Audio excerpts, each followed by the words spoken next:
Mas Adi, koalisi ini memang belum resmi diumumkan, tapi Ya, setidaknya jika memang sesuai dengan apa yang dicalonkan, dijagokan oleh masing-masing baik PKB ataupun juga Gerindra, jika memang pasangan ini nanti akan disodorkan oleh koalisi ini, mungkin bagaimana hitung-hitungannya? Seberapa besar kemudian pasangan antara Prabowo Caimin ini bisa menarik hati massa ataupun juga bisa menarik hati koalisi lainnya atau juga bisa memenangkan pertarungan di peta politik 2024 mendatang? ya kan kalau kita melihat konfigurasi politik kan sudah mulai mengerucut. Koalisi Indonesia Bersatu sedang mencari siapa sosoknya. Ya. Nasdem sudah memunculkan 3 nama capres, tinggal cari tambahan partai politik. Kemudian koalisi silaturahmi kebangsaan Indonesia ini kan sudah melewati begitu banyak tahapan. Orang kan kalau mau menuju ke pelaminan politik itu tahap pertama, ta'aruf politik. Ini ta'arufnya kan sudah lama dilakukan. Sudah ada chemistry, sudah ada cocok. Kemudian muncul narasi-narasi Pak Prabowo dan Pak Muhaimin akan berpasangan. Bahkan di Bekasi beberapa waktu yang lalu ada one way ya, di belakang angkot itu sudah ada Pak Prabowo Subianto dan Muhaimin Iskandar. Artinya apa? Kalau sudah taruh politiknya cocok, kapan nih hitbahnya? Hitbah secara politik itu adalah ikatan, semacam dia itu tukar cincin karena sudah cocok, sudah ada chemistry. Kan itu yang sebenarnya ingin ditunggu. Ada tanda jadi yang kemudian membuat dua partai ini akan serius mau berkoalisi. Baru kemudian diseriuskan dengan janur kuning melengkung di 2024 ya. Ini kalau koalisinya tidak bubar. Kalau sudah pada fase ini tentu saja publik berharap, apalagi yang ditunggu kalau sudah cocok.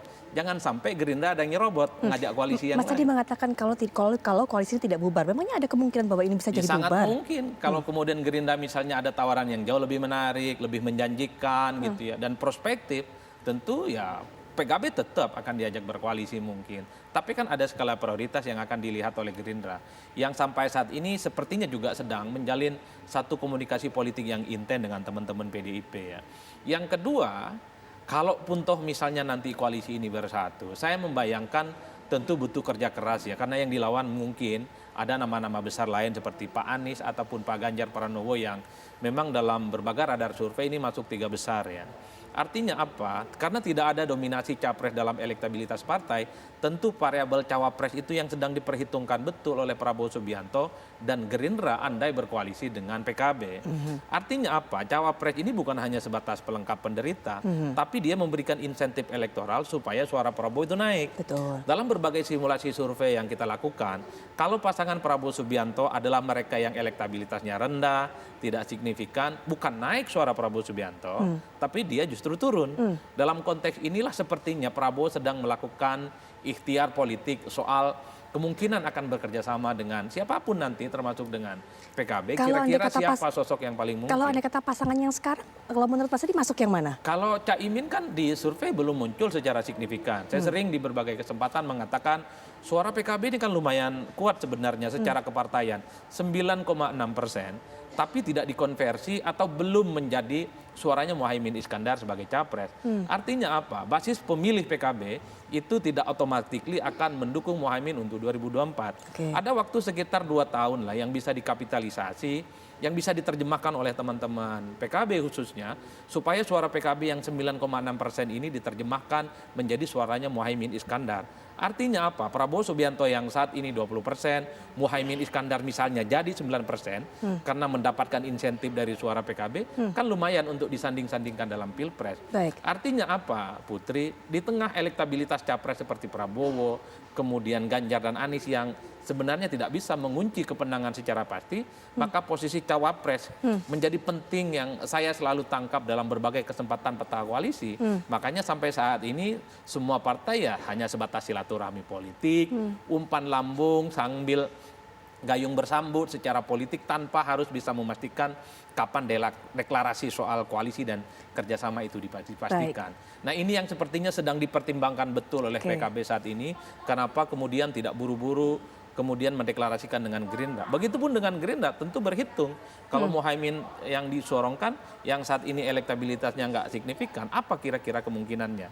Apalagi pada saat yang bersamaan misalnya kita bisa lihat PKB kan saat ini sedang terlibat perang terbuka gitu ya dengan PBNU dan keluarga Gus Dur yang selama ini memang terasosiasi sebagai basis konstituen yang memiliki irisan sama dengan PKB. Ini adalah jalan panjang yang saya kira memang butuh kehati-hatian sehingga Oke. partai-partai itu menghitung betul soal apa yang mereka akan hitung tentang dengan siapa yang harus memungkinkan untuk berkoalisi di 2024. Tapi yang jelas Prabowo mesti punya cawapres yang memiliki Baik. elektabilitas yang juga sangat signifikan supaya untuk menderek elektabilitasnya menuju puncak kemenangan. Ini adalah capres yang keempat kalinya.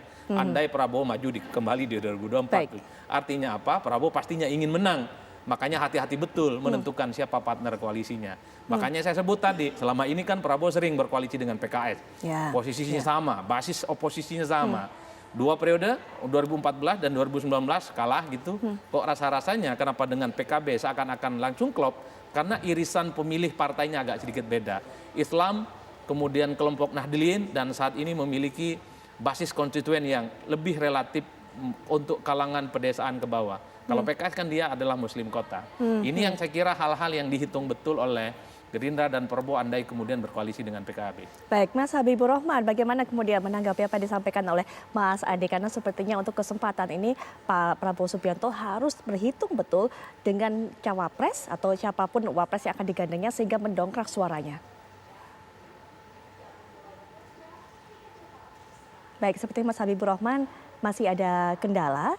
Nanti kita akan coba menghubungi lagi dengan Mas Habibur Rahman. Tapi mungkin Pak Jazilul juga punya pandangan mengenai apa yang disampaikan oleh Mas Adi Praitno. Termasuk juga ternyata sebenarnya masih banyak juga semua yang memilih PKB ini tidak kemudian otomatis memilih Caimin untuk bisa menjadi entah capres ataupun cawapres. Punya dua tahun tentunya masa untuk bisa mengkapitalisasi ini. Silakan Pak Jazilul.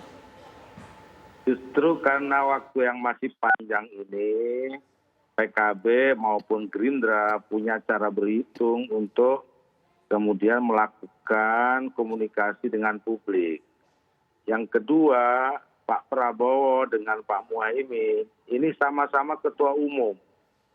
Jadi Pak Muhaimin memiliki mesin komando kepada struktur PKB, demikian juga Pak Prabowo.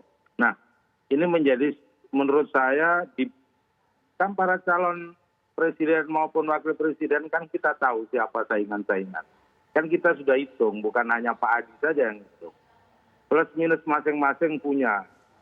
Nah, untuk Pak Prabowo dengan Gus Muhaimin menurut saya memiliki dua kekuatan yang di situ sama-sama ketua umum. Hanya tinggal siapa nanti yang kemudian berhitung di situ, mana yang presiden, mana wakil presiden. Sama kata Pak Adi tadi, PKB juga tidak ingin kalah, sama juga dengan Gerindra. Jadi ini bertemunya dua partai ini dengan keyakinan yang mantap dari kedua partai ini akan menang. Jadi meskipun selama ini PKB berbeda koalisi dengan Gerindra, dan kebetulan PKB selama berkoalisi menjadi pemenang, dan Pak Prabowo selama Gerindra itu belum mendapatkan hoki dari setiap putaran itu. Nah, hari ini kita bertemu. Nah, tentu di sini yang menurut saya penting dan baru buat PKB maupun buat Gerindra, ternyata animo dari pengurus, publik, dan lain-lain langsung berjalan, langsung gerak, dan langsung hidup. Mesin PKB dan mesin Gerindra langsung hidup. Itu menurut saya petanda yang baik. Artinya Gerindra memiliki keyakinan untuk menang, PKB juga memiliki keyakinan untuk menang. Dua mesin ini begitu connect langsung jalan. Nah, ini keuntungan buat PKB dan juga buat Gerindra. Rasanya menurut saya, rasanya bagi saya sulit untuk kemudian ini berpisah. Baik. Yang disebut bubar tadi, rasanya sulit. Sebab kita punya cara hitung masing-masing yang sudah kita bicara dengan Gerindra. Jadi kita kan mau menang gitu, bukan hanya mau nyalon. Nah, kalau PKB hanya mau nyalon masih banyak pilihan. Nah, tapi kita mau menang. Karena selama ini PKB selalu menjadi pengusung, tetapi di antara keduanya ini bukan ketua umum. Kiai Ma'ruf memang dari PKB, tapi bukan ketua umum PKB. Nah, hari ini ketua umum PKB yang diberikan amanat oleh partai untuk maju menjadi presiden, untuk menjadi wakil presiden atau presiden di pemilu 2024. Nah, kombinasinya menurut saya sudah cocok, sama-sama ketua umum, punya Oke. pengalaman mengelola partai, punya pengalaman menggerakkan organisasi. Baik. Pak Prabowo juga diterima oleh para kiai, Pak Muhaimin juga memiliki hubungan yang baik dengan kiai dan para nasionalis yang lain. Baik Pak Jazilul. Gitu. Baik Mas Habibur Rahman, kalau kata Pak Jazilul memang kombinasi ini sudah cocok, tapi mungkin bisa berikan tanggapan terhadap apa yang dikatakan oleh Mas Adi tadi, karena kesempatan ini jangan sampai salah pilih lagi Pak Prabowo Subianto, sehingga kemudian harus punya calon pasangan yang akan menjadi calon wakil presiden ini yang betul-betul bisa mendongkrak elektabilitas ataupun juga menyumbangkan suara bagi Pak Prabowo Subianto, sehingga kemudian Mas Adi mengatakan ada bisa juga ataupun ada kemungkinan juga bahwa kemudian koalisi ini menjadi bubar ataupun nanti pasangannya bukan lagi Pak Prabowo dengan Caimin begitu. Mas Habibur Rahman silakan. Ya, saya pikir yang paling paham situasi itu kami ya, baik PKB maupun Gerindra. Silakan saja pengamat menerka-nerka, mengira-ngira ya, tapi tentu yang paling akurat adalah yang kami ketahui ya. Tentu ada beberapa hal yang bisa kami sampaikan saat ini, ada beberapa hal yang akan kami sampaikan pada saatnya nanti. Seperti benar kata Gus Jazilul ya, ini proses yang tidak biasa, ini proses yang baik sekali ya, bukan basa-basi ya, antar elit politik saja yang terjadi antara PKB dan Gerindra sejauh ini. Ini proses yang sangat serius, kami bekerja sama, berkoalisi ya, pada pemilu yang akan datang, sehingga memang tahapan-tahapannya nanti kami akan sampaikan ya, perkembangannya seperti apa kepada publik. Mungkin itu. Saya mohon izin Mbak ya, saya waktu mepet sekali, ini acara dimulai di dapil ya.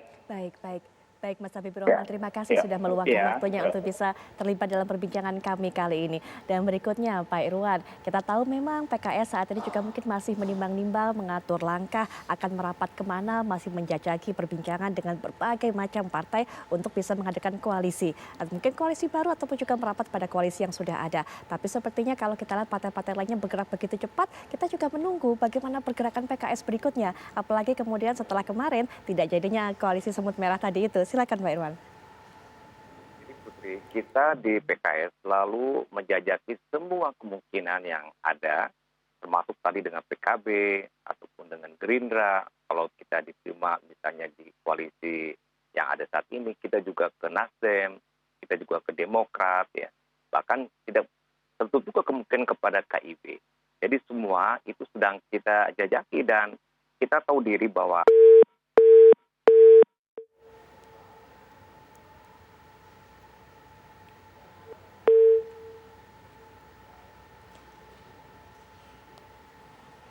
Baik, sayangnya sepertinya ada kendala komunikasi dengan Pak Irwan, tapi kita nanti akan tunggu bagaimana langkah dari PKS berikutnya. Terima kasih tentunya Pak Irwan sudah bergabung dengan kami sebelumnya, dan Mas Habibur Rahman. Demikian pula dengan Pak Jazilul. Terima kasih Pak Jazilul sudah bergabung dalam perbincangan ini. Mas Adi juga terima kasih sudah memberikan pandangan-pandangannya. Pemirsa, kami akan segera kembali dengan kabar-kabar menarik lainnya saat lagi.